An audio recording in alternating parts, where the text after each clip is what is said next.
ऐसे स्कूल मत खुलने दो। सारा समाज अशिक्षित रहे ताकि हमारे पीछे नारा लगाए। लगभग सभी पार्टियों की ये सोच हो गई है। आश्चर्य हमें उन लोगों पर है जो बाबा साहब की बड़ी-बड़ी फोटो लगाकर, नेहरू जी की फोटो लगाकर, गांधी जी की फोटो लगाकर, सरदार वल्लभ भाई पटेल की फोटो लगाकर, ज्योतिबा फुले जी की फोटो लगाकर, मां सावित्रीबाई फुले की फोटो लगाकर राजनीति कर रहे हैं। उनके समय में दशा कैसे खराब हो गई और वो चुप क्यों है? स्कूल में बच्चे नहीं है, एक तथ्य है, लेकिन यही एकमात्र कारण नहीं है कि स्कूल बंद कर दिए जाए। सरकारी स्कूल के दुश्मन लोग ही सरकार में है। प्राइमरी स्कूल में पढ़ाई खराब होती नहीं थी, खराब कराई गई है, वही सुनियोजित तरीके से कराई गई है। भारत के संविधान के अनुच्छेद 21 क में मैं तीसरी बार बोलूंगा, अनुच्छेद 21 क में 6 से 14 वर्ष आयु वर्ग के बच्चों को निःशुल्क शिक्षा देने की बात की गई है। निःशुल्क। वहां ये कहीं नहीं लिखा है कि सरकारी स्कूल होंगे तो निःशुल्क। योगी सरकार एक कदम आगे बढ़ करके स्कूलों को बंद कैसे कर रही है, और अगर ये बंद कर रही है तो इनसे क्या सवाल होने चाहिए।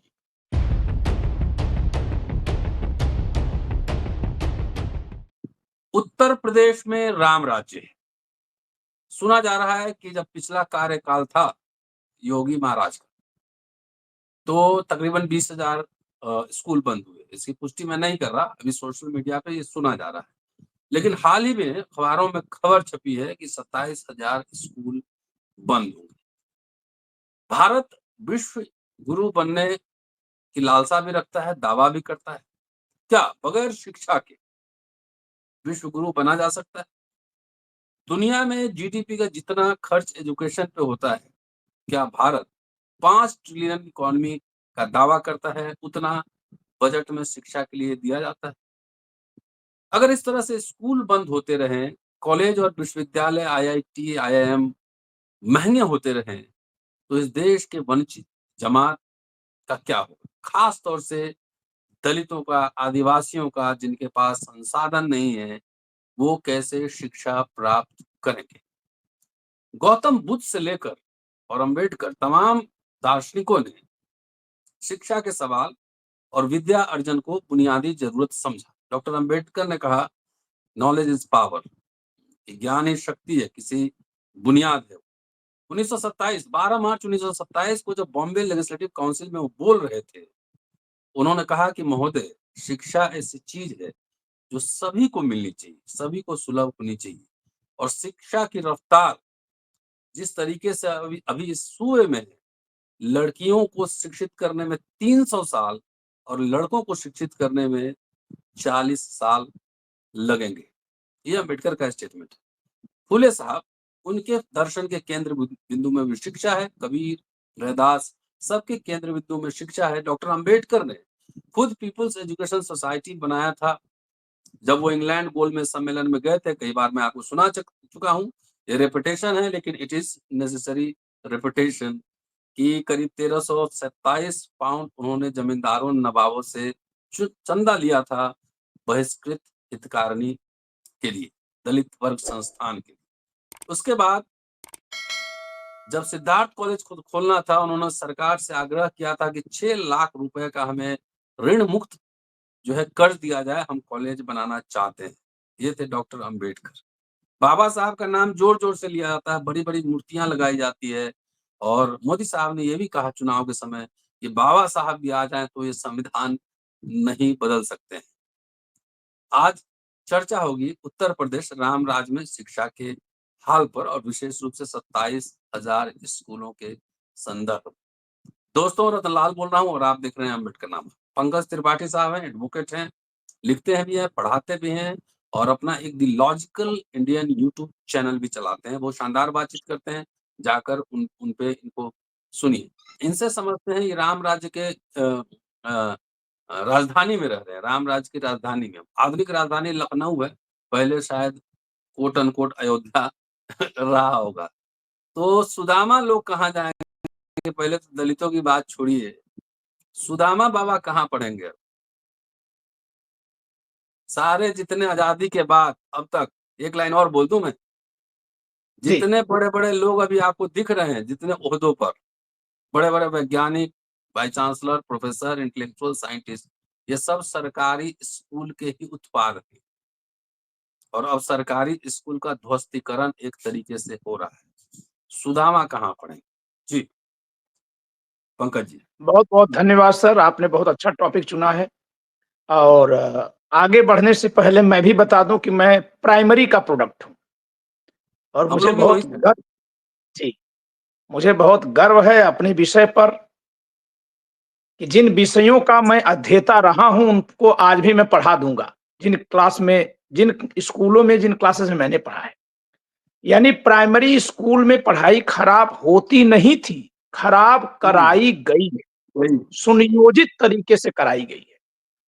और इसके लिए केवल इसी सरकार को मैं दोष नहीं दे सकता, बल्कि पूरा एक तंत्र चला है ताकि प्राइवेट स्कूल चलाए जा सकें, क्योंकि वो लोग चंदा देते हैं पार्टियों को। वो चंदा तो वो भी नहीं है जिसमें जो आपके इलेक्टोरल बॉन्ड में आएगा, लेकिन फिर भी स्कूल स्कूल चलाने वाले लोकल विधायक, सांसद को, पार्टी को चंदा देते हैं, खूब चंदा देते हैं, हर तरह से कार्यक्रम आयोजित कराते हैं। मैंने, आप सब देख रहे हैं, अपने अगल बगल अगर देखेंगे तो दिखाई देगा। बहुत से तो ऐसे सांसद और विधायक हैं जिनके खुद के 20, 25, 50 स्कूल चलते हैं।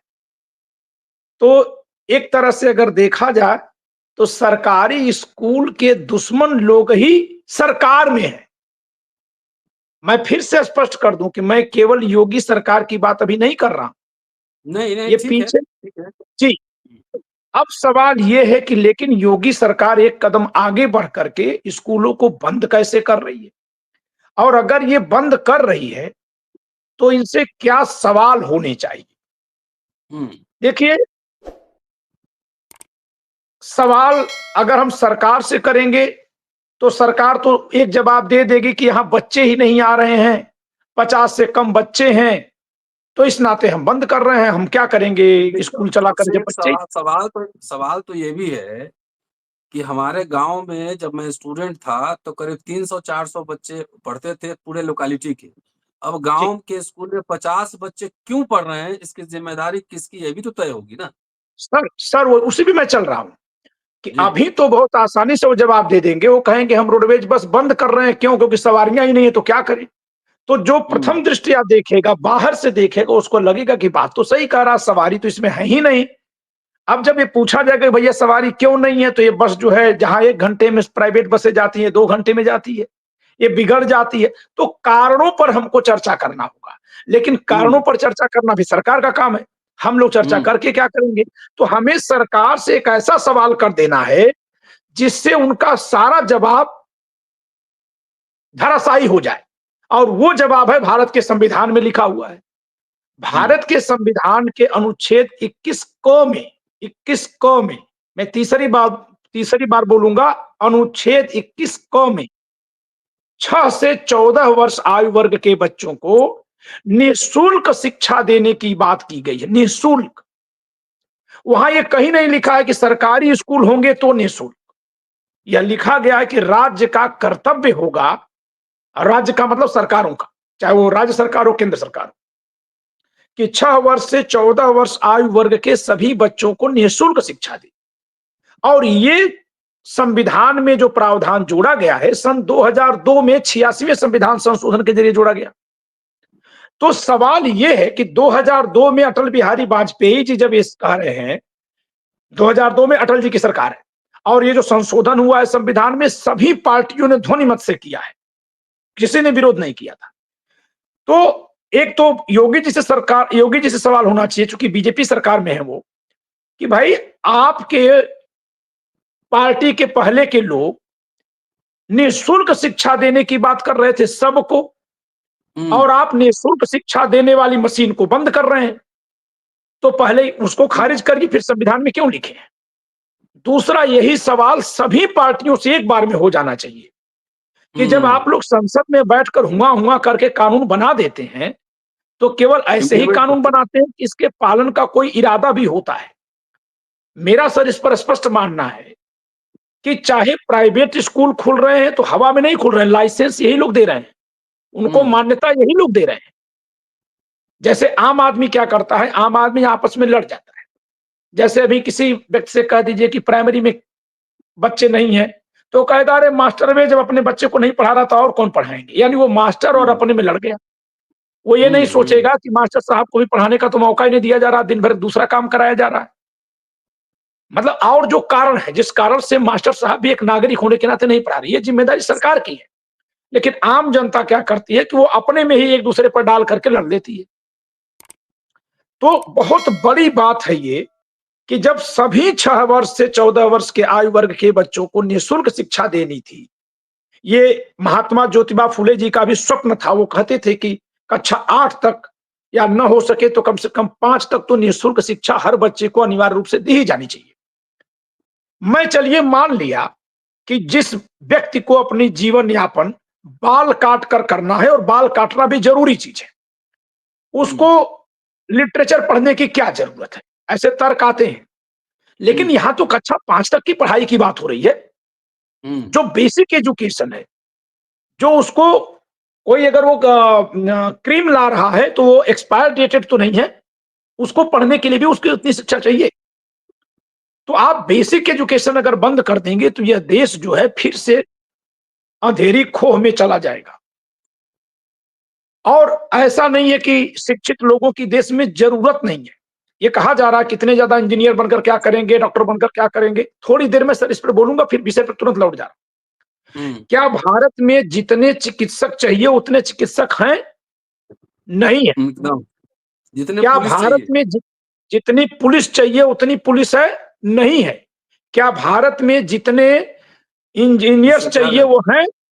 नहीं है। क्या भारत में जितनी अदालतें चाहिए, अदालतें बिल्कुल नहीं है। 20-20, 25-25 साल में छोटे बच्चों के कस्टडी का फैसला आ रहा है, जब बच्चा खुद 2 बच्चों का बाप बन जा रहा है। ये कौन देखेगा? और सर इसके पीछे का सबसे बड़ा अगर कारण है ना, तो वही कारण है जिस पर आप बहुत शिद्दत से लगे हुए हैं। ये जो जाति धर्म की राजनीति है ना, इसने केवल एक दूसरे के नफरत के सिवाय और सभी मुद्दों को गौर कर दिया। लोग और कुछ सोच ही नहीं रहे, सिर्फ जाति धर्म एक नया मुद्दा आ गया, जातियां किसने बनाई? अरे भाई स्कूल पहले बंद हो जाएंगे ना, तो ये सारे सवाल अपने घर में हम लेकर बैठेंगे। कहीं कोई आवाज नहीं, न तो उस नेता की बात। मेरा सवाल उन नेताओं से ज्यादा है जो महात्मा ज्योतिबा फुले का तस्वीर फोटो लगा करके पंक राजनीति करते हैं। पंकज पंकज जी, जी, मेरा एक थोड़ी-सी टिप्पणी छोटी-सी, कि जो जी, ये पूछ रहे हैं जातियाँ किसने बनाई, तो हिस्टोरिक डिबेट है, वो तो हम कर लेंगे बाद में। लेकिन जब जी। स्कूल, कॉलेज सब खत्म हो जाएगा तो ये पूछने लायक भी नहीं रहोगे। नहीं बचेंगे, कोई नहीं बचेगा। आज ही सर मैंने एक सवाल पैदा किया है, और हम लोग इसलिए पैदा कर पा रहे हैं कि हम, क्योंकि हमने अध्ययन किया है, हमें मौका मिला है पढ़ने का। तो मैंने सोचा कि भारत में पश्चिम से ही केवल आक्रमण और आगमन क्यों हुआ, पूरब से बर्मा की तरफ से कभी आक्रमण आगमन क्यों नहीं हुआ? तो ये हुँ, चिंतन का की क्षमता क्यों बढ़ी? क्योंकि हमको पढ़ने का मौका मिला। जी। समाज अगर पढ़ेगा ही नहीं तो जो आज चिंतन करने लायक हुआ है, जो कि सकारात्मक की जगह नकारात्मक चिंतन में उलझा हुआ है, ये ये स्तर ही खत्म हो जाएगा। और भूखे पेट न होए गोपाला, हुँ, गोपाल। ये कुछ नहीं, कोई बात नहीं हो पाएगी। तो सबसे बड़ी चुनौती, सबसे बड़ा सवाल उन लोगों से भी है कि जिन लोगों के देखते-देखते ये स्कूल बंद हो रहे हैं और महात्मा ज्योतिबा फुले की बड़ी-सी तस्वीर टांगते हैं। आप सड़क पर उतरिए, कब उतरेंगे? अनुच्छेद 21 क पर हमला है स्कूलों को बंद करना। स्कूल में बच्चे नहीं है, एक तथ्य है, लेकिन यही एकमात्र कारण नहीं है कि स्कूल बंद कर दिए जाएँ। अगर स्कूल है, बच्चे उसमें होने चाहिए, तो क्यों पंकज जी नहीं है? पंकज जी, आपसे थोड़ा-सा उम्र में मैं बड़ा हूँ, जी। और मुझे याद है कि प्राइवेट स्कूल में पढ़ना, ट्यूशन पढ़ना बहुत खराब माना जाता था। और अरे गाँव सर, में हम लोग बहुत खराब माना जाता। जी, हाँ, जी, गाँव में हम लोग एक लालटेन में 5-7 बच्चे बैठ के वहीं मैथ्स का प्रैक्टिस होता था। ठीक है, सही जी, कह रहा जी, हूँ? जी। लालटेन बिल्कुल तो सर, बाद और में आया। जिसके घर में कोई लालटेन पढ़ाने लायक लालटेन होते थे। लाल लालटेन तो बाद में आया, उससे पहले डिबिया में, जी, मिट्टी तेल का हम डिबिया। भी सर पढ़े हैं, विद्या में ही पढ़े हैं। हाँ, तो मैं ये कह रहा हूँ कि प्राइवेट स्कूल अब फैशनेबल क्यों बन गया? क्योंकि सरकारी स्कूल को सिस्टमैटिकली उसकी क्वालिटी को पॉलिटिकल क्लास ने खत्म करवाया, क्योंकि उनका बिज़नेस इंटरेस्ट था। जी। जी, मैं कह रहा हूँ सर, मैं अपने को ले आता हूँ कॉम्पिटिशन में। मेरे जितने नातेदार, रिश्तेदार हैं, जितने मेरे दोस्त मित्र हैं, कोई जो उस समय के प्राइवेट स्कूलों में लोग बच्चों को भेजे थे, वो बढ़िया टिप टॉप कपड़े पहनाकर भेजते थे। मेरे पिताजी नहीं भेजे, किसान आदमी थे, भेज ही नहीं सकते थे। आए चैलेंज करने, क्योंकि प्राइमरी के हमारे टीचर्स ने बड़ी शिद्दत से पढ़ाया हमको। ऐसा नहीं है कि आज के टीचर्स नहीं पढ़ाएंगे।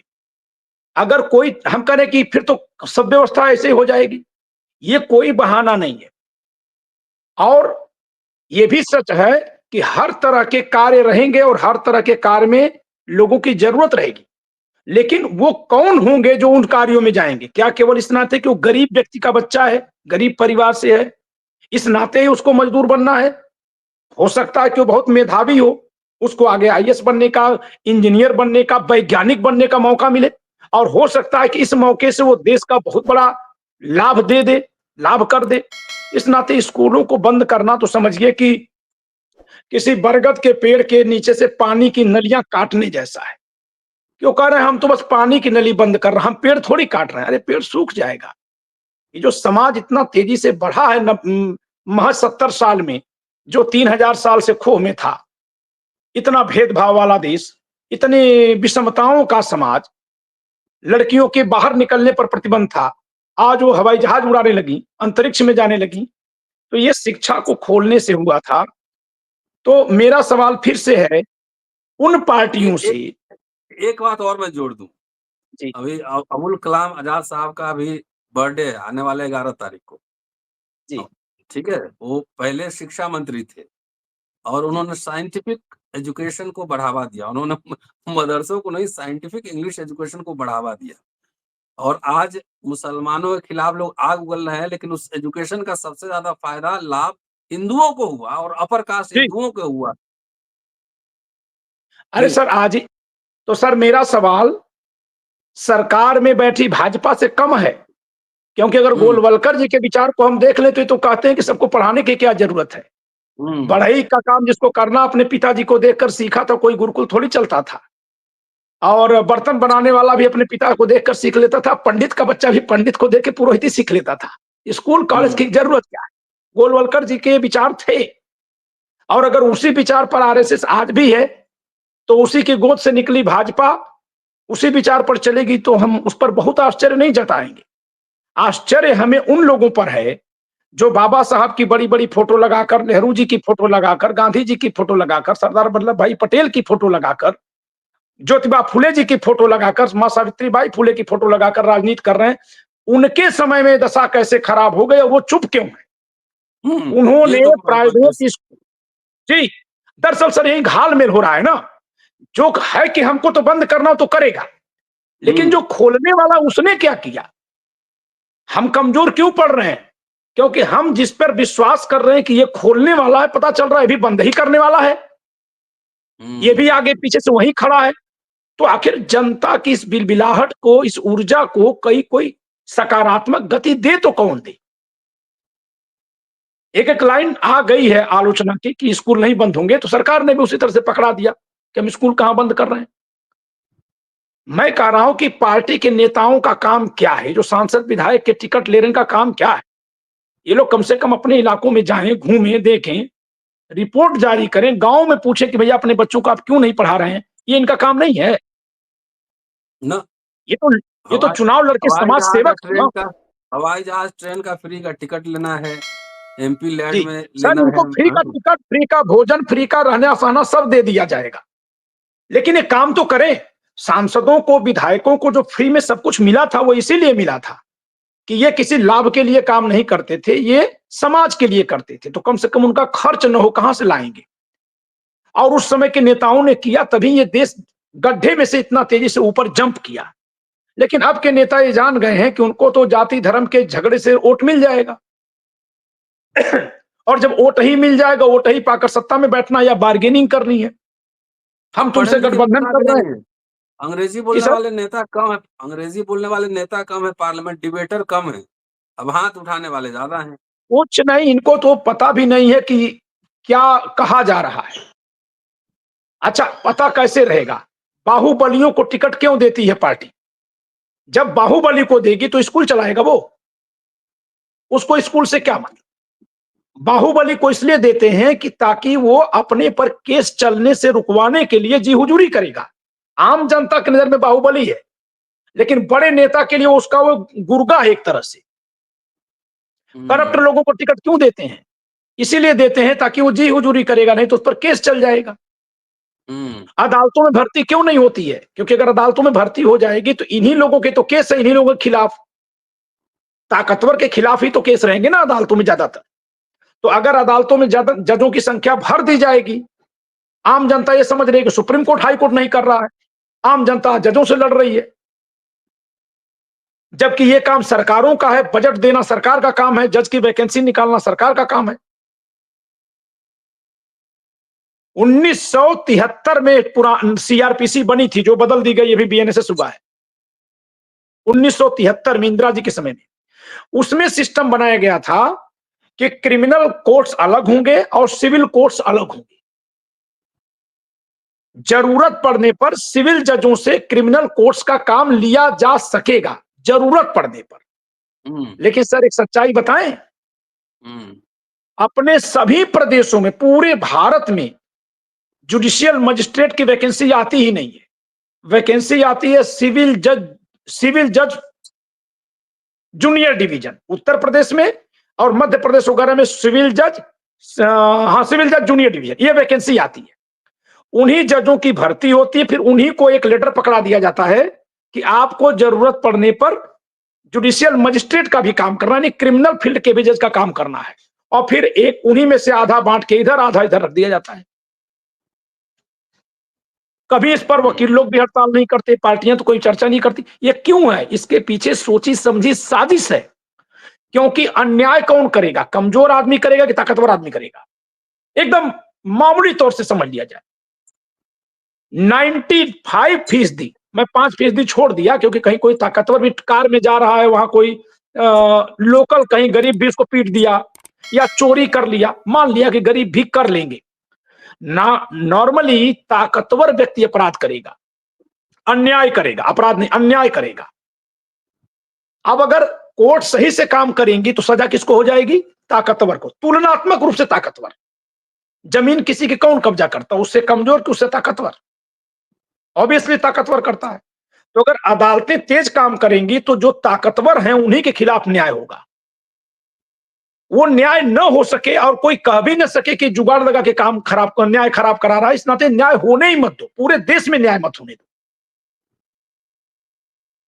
ये सोच है। ऐसे स्कूल मत खुलने दो, सारा समाज अशिक्षित रहे ताकि हमारे पीछे नारा लगाए। लगभग सभी पार्टियों की ये सोच हो गई है। मैं आपके चैनल के माध्यम से जनता को यह समझाने की कोशिश कर रहा हूं कि हम अगर केवल ये कह देंगे कि भाजपा ही ऐसा कर रही है तो उसका तो सामने खुलासा है बिल्कुल, लेकिन जिनका खुलासा नहीं है वे भी बताएं कि वे क्यों नहीं इसके खिलाफ आ रहे हैं। कुछ लोग हमको आंकड़े दे रहे हैं, मतलब ऐसे कथन लिख रहे हैं हमारे उस पर चैनल पर, लिखते हैं कि नहीं फला सरकार में स्कूल खुले थे। मैं दावे के साथ कह रहा हूं कि वो इसलिए ऐसा लिख रहे हैं क्योंकि उस सरकार को पसंद करते हैं, और यही हमारा मोह हमें लोकतंत्र को कमजोर करने के का औजार खुले होंगे। स्कूल खुले होंगे तो कागज पर थोड़े होंगे, तो दिखेंगे ना, जैसे दिखेंगे। जवाहर नवोदय नहीं सर, अगला मेरा सवाल, स्कूल अगर खुले हैं, देखिए सर, बीजेपी 10 वर्षों से सत्ता में है, उसके 10 वर्ष भी अभी नहीं हुए हैं, 10 वर्ष होगा जाकर के 2027 में, तो 2024 चल रहा है, 2022 से 2 साल, 7 साल से भाजपा सत्ता में है। उसके ठीक 10 साल तक पीछे और 3 साल और पीछे और फिर 1 साल और पीछे लगातार बीएसपी और एसपी सत्ता में थी।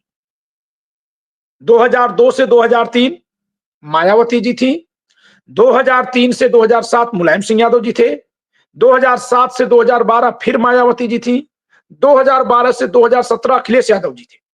इसीलिए मैं कह रहा हूं कि हमको पार्टियों पर भी सवाल करने पड़ेंगे, हर पार्टी से सवाल करने पड़ेंगे। जनता के हितों की बात है, हम किसी पार्टी के करिंदा बनकर के नहीं बात करेंगे। तो क्या इस कालखंड में प्राइमरी स्कूल में बच्चों की संख्या बढ़ गई थी? क्या इस कालखंड में प्राइवेट स्कूलों को लाइसेंस मिलना बंद हो गया था? क्वालिटी ये लाइसेंस कौन दे रहा था? क्या इस कालखंड में प्राइमरी जो प्राइवेट स्कूल है उनकी फीस कम हो गई थी? मैं सर अपने बच्चों को, मेरे बच्चे पढ़ते हैं सीएमएस लखनऊ में, यहां उनकी 50 के आसपास ब्रांचेज है। मैंने देखा है कि जब अखिलेश जी सीएम थे तो इनका कार्यक्रम उस स्कूल में लगता था, सीएम का कार्यक्रम इंटर कॉलेज में लगता था, और जैसे योगी जी बन गए अब योगी जी के कार्यक्रम लगते हैं उनकी स्कूल में। ये लोग कौन फीस कम करा देगा? कौन फीस कम करा देगा? कोरोना काल में हम लोग लड़ाई लड़े कि आप 2-2 महीना की फीस एक बार में ले रहे हैं, कैसे कोई देगा? योगी जी ने एक आदेश दिया था कि जिनकी 2 बेटियां हैं, एक की फीस माफ होगी। मैं 2 बेटियों का पिता हूं और सरकारी नौकरी न होने के कारण हमारी इनकम फ्लैक्चुएट करती है, कभी बहुत ज्यादा होती है, कभी एकदम खत्म हो जाती है। सरकार तो टैक्स पूरा वसूल लेगी। मान लेते हैं कि हम 2020-21 में 1 करोड़ कमाए तो 30 लाख तो सरकार ले लेगी। अगले साल अगर हम 10 लाख कमाए तो सरकार हमें वापस थोड़ी करेगी। तो हम तो जब आया तो टैक्स दे दिए, अब बच्चों को हमको फीस देनी है। हम गए कि भैया थोड़ा कम कर दो, या कम से कम 2 महीने की फीस मत लो, 1 महीने की लो। कोई सुनवाई नहीं।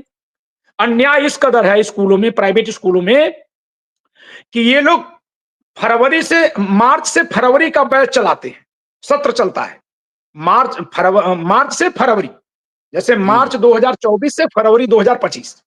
लेकिन अभी से हमारे बच्चों की फीस जा रही, सभी स्कूल लेते हैं जून, मई, अप्रैल, मार्च, ये 4 महीने जो 2025 के उसकी फीस जा चुकी है। मतलब अगर हम चाहें कि हम 2025 मार्च में अपने बच्चे का कहीं और एडमिशन कराएंगे तो हमारी 4 महीने की फीस हम एडवांस दे चुके हैं, वो शून्य मान ली जाएगी और जहां जाएंगे वहां फिर से भरना पड़ेगा। इतना बड़ा घोटाला चल रहा है जी, रैकेट है। तो क्या ये मायावती जी को के शासन में नहीं था? क्या ये अखिलेश जी के शासन में नहीं था? क्या अनुच्छेद 21 को नहीं था? तब मजाक बना दिया इन लोगों ने देश का। इसी नाते ये लोग मुर्गा लड़ाते हैं, एससी एसटी ओबीसी। जनता की मानसिकता का स्तर इतना कमजोर हो गया है, इतना कमजोर हो गया है। मैं तो आईएएस को भी पढ़ाता हूं और आम जनता से भी बहुत नीचे उतरकर संवाद करता हूं, लेकिन मुझे बड़ी पीड़ा होती है जब केवल मेरी टाइटल देखकर कोई लिख देता है ईडब्ल्यूएस को 10% मिल गया, इस पर आपको नहीं कोई दर्द है। अरे भैया, विद्योत्मा के पदचाप से पहले वाले कालिदास कालिदास मूर्ख भी थे, विद्वान भी थे, तो मैं पहले वाली बात कर रहा हूं। अरे ईडब्ल्यूएस जो होगा उसको ना 10% मिलेगा, हम थोड़ी ईडब्ल्यूएस है।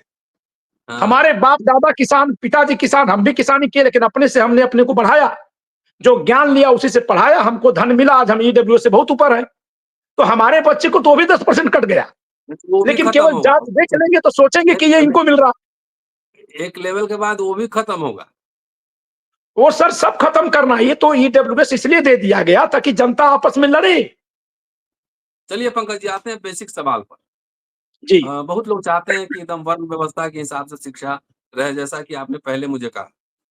इस 21वीं सदी में बहुत सारे ऐसे प्रोफेशन पैदा हो गए हैं, बहुत सारे ऐसे प्रोफेशन पैदा हो गए हैं जो वर्ण व्यवस्था के हिसाब से फिट नहीं बैठते। मसलन जब 19वीं सेंचुरी में जब मेडिकल आया यहाँ पर, जब चीड़-फाड़ करना था और टेस्ट वगैरह करना था, ब्लड और थूक वगैरह टेस्ट करना था, तो यहाँ के सम्भ्रांत वर्गों ने बहिष्कार किया कि हमारा काम थोड़ी।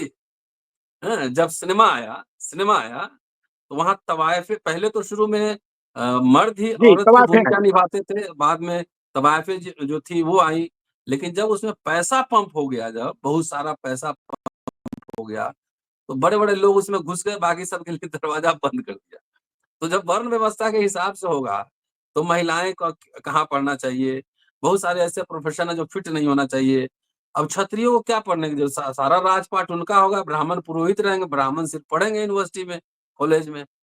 ऐसे ही होना होना चाहिए ना वर्ण व्यवस्था के हिसाब से। क्षत्रियों को राजा बनाइए, नहीं सर, बाकी सब 21वीं सदी में, मोदी जी को 21वीं उतारिए, सदी वाली। जी सर, मोदी जी को, 21 राजनाथ सिंह को नहीं सर, बनाइए। 21वीं सदी वाली वर्ण व्यवस्था आएगी। लेकिन गोलवलकर लोग का तो वर्ण व्यवस्था पुराना ही है ना, 21वीं नहीं, नहीं सदी तो का वो थोड़ी। नहीं, नहीं, वो ऐसा नहीं है। गोलवलकर की वर्ण व्यवस्था जिस दिन गोलवलकर थे उस दिन वाली थी। समाज जितना बदल गया है तो वर्ण व्यवस्था आएगी, लेकिन बदल दी में मोदी जी को 21वीं उतारिए, सदी वाली। जी सर, मोदी जी को, 21 राजनाथ सिंह को नहीं सर, बनाइए। 21वीं सदी में 21वीं सदी वाली वर्ण व्यवस्था आएगी। लेकिन गोलवलकर लोग का तो वर्ण व्यवस्था पुराना ही है ना, 21वीं नहीं, नहीं सदी तो का वो थोड़ी। नहीं, नहीं, वो ऐसा नहीं है। गोलवलकर की वर्ण व्यवस्था जिस दिन गोलवलकर थे उस दिन वाली थी। समाज जितना बदल गया है तो वर्ण व्यवस्था आएगी, लेकिन बदल जाएगी। वर्ण व्यवस्था में बुराई क्या थी मैं उस कि जन्म से शास्त्र सर सर सर मैं जहां से कहना चाह रहा हूं कह लूं तो फिर बात और स्पष्ट होगी। गोल वर्ण व्यवस्था में क्या दोष है कि वो जन्म आधार पर चलती है, जन्म के आधार पर, वो जन्म के आधार पर चलती है। तो ये तत्व रहेगा, तो ये नहीं, एक तरह से वर्ण व्यवस्था की आप तरफ मेरी जा बात नहीं समझो, आप मेरी बात नहीं समझे। जी। इस सेना और पुलिस खाली क्या आपको पाकिस्तान और चीन से लड़ने के लिए है? जितना जो अभी दलित पिछड़े नेता बने घूम रहे हैं, वो तोप उन्हीं के घर पे जाएगी, बोलो चलो यहाँ भाई चढ़ाओ, चलो सब्जी उगाओ। हाँ, उन्हीं के घर तोप नहीं, जाने नहीं, वाली है। ये तो और सर ये कहना नहीं पड़ेगा। ये जो हाँ, कह रहे हैं आपने, ये कहना ही नहीं परिस्थिति। पड़ेगा। नहीं हाँ, सर, परिस्थिति नहीं। जिस तरह से इकोनॉमिकल डाउनफॉल हो रहा है, लोग खुद ही कहेंगे कि भैया तुम्हारे पास थोड़ा खेत है, लाओ हम यहाँ सब्जी उगा लेते हैं, आपको भी आधा देंगे, आधा इधर कर देंगे। लोग खुद दौड़ेंगे। वर्ण व्यवस्था का सबसे बड़ा दंश यही था कि सबको गरीब रख चलिए दोगे तो लोग पंकज अपने जी, आप कुछ काम करेंगे। जी। चलते-चलते शास्त्रों में, पुराणों में एक कॉन्सेप्ट है, उसको जी। आपत धर्म कहते हैं, ड्यूटीज ऑफ जी। डिस्ट्रेस। जी। तो उसके हिसाब से अगर क्राइसिस में ब्राह्मण हो तो किसी के साथ खाना खा सकता है, क्राइसिस से उबरने के बाद फिर शुद्ध ब्राह्मण हो जाएँगे। तो आपद धर्म के हिसाब से हर प्रोफेशन खाली आप हल चला सकते हैं, सारा काम कर सकते हैं। जी। सवाल ये है कि जो अभी हुआ-हुआ कर रहे हैं सीएम, पीएम बनने का, अगर वो जी। व्यवस्था लागू हो गई, तो अशोक स्तंभ में 3 नहीं 4 शेर, एक पीछे भी है, एक छुपा हुआ है। जी। तो जी। उसके मायने बहुत व्यापक है। तो बहुत सीएम, व्यापक। पीएम क्या बनेगा? जब वर्ण व्यवस्था लागू हुआ तो फिर सेना, पुलिस तो इन्हीं को ठीक करने के लिए है ना, इन्हीं को ठीक करेगी पहले। जी, बिल्कुल। Concluding remark. जी, जी। मैं ये कह रहा हूं कि सबसे पहले तो जो इस तरह के नारे गढ़े जाते हैं कि हम सीएम बने, हमारे जात का पीएम बने। अरे हुँ। आप किसी एक जाति को बना दोगे तो बगल की दूसरी जात खड़ी हो जाएगी। हाँ, जी। और खड़ी होगी क्योंकि जब जात के हिसाब से आप सोच लेंगे कि फला जाति का बनेगा तभी न्याय मिलेगा, और थोड़ा-सा लोगों ने किया। जात के नाम पर राजनीति करने वाले ये किए, जैसे हिंदुत्व के नाम पर राजनीति करने वाले मलाई बाँट दे रहे हैं, और इसी में जनता ऊहापोह में आ जा रही है। जब जनता आजादी के नायकों की तरह मांग करेगी या समाज सुधारकों की तरह न्याय करेगी कि सबको दो, हम ही को क्यों दे रहे हो, सबको दो, स्कूल बंद होगा तो सबके बच्चों के लिए स्कूल बंद हो गया, तो सबके लिए खोलो, सबके लिए चिकित्सा की व्यवस्था करो, सबके लिए अदालत की व्यवस्था करो, एकदम, एकदम। तब जाकर के असली मांग होगी, और जनता को समझने में कहीं देर न हो जाए, मुझे यही डर लगता है। हम लोग चलिए जगा कोई तो नहीं, रहे हैं, सब हो रहा है। जो होगा देखा जाएगा, लेकिन हमें अपना जो काम करना है वो तो करते रहना है। कोई जी। अजर अमर होने आया नहीं है। इतिहास में पानी के जी सर, हिसाब से भी अच्छाई बुराई बहता भी है। अजर अमर नहीं है, अच्छाई बुराई भी हाँ, अजर अमर नहीं है। हो नहीं है। सकता है कि जो बुराई हम लोग जी रहे हैं ये भी वो नष्ट जो हो जाए। पानी के बहाव में जाते हैं, वो सीधे सागर में जाते हैं, जो उसके खिलाफ तैरते हैं वही जो है ना, वो सिकंदर बनते हैं। जी। तो हमें यहाँ मिलाना नहीं है, सवाल खड़े करते रहना है, चाहे अपने नेता हों, चाहे गैरों के नेता हों, और जात-पात से सारे उठिए, नेता, मैं तो मानता हूँ कि सारे नेता मेरे काबिलियत। अपने, सारे हाँ, नेता मेरे अपने, सारी तो पार्टियां मेरी अपनी है, चुनिए, मेरा सवाल करने का हक सवाल सबसे है। सवाल सबसे पूछिए। शुक्रिया, देखते रहिए अम्बेडकरनामा, और पंकज जी का चैनल है द लॉजिकल इंडियन, जाइए उनको भी सब्सक्राइब कीजिए। शुक्रिया, थैंक यू। धन्यवाद।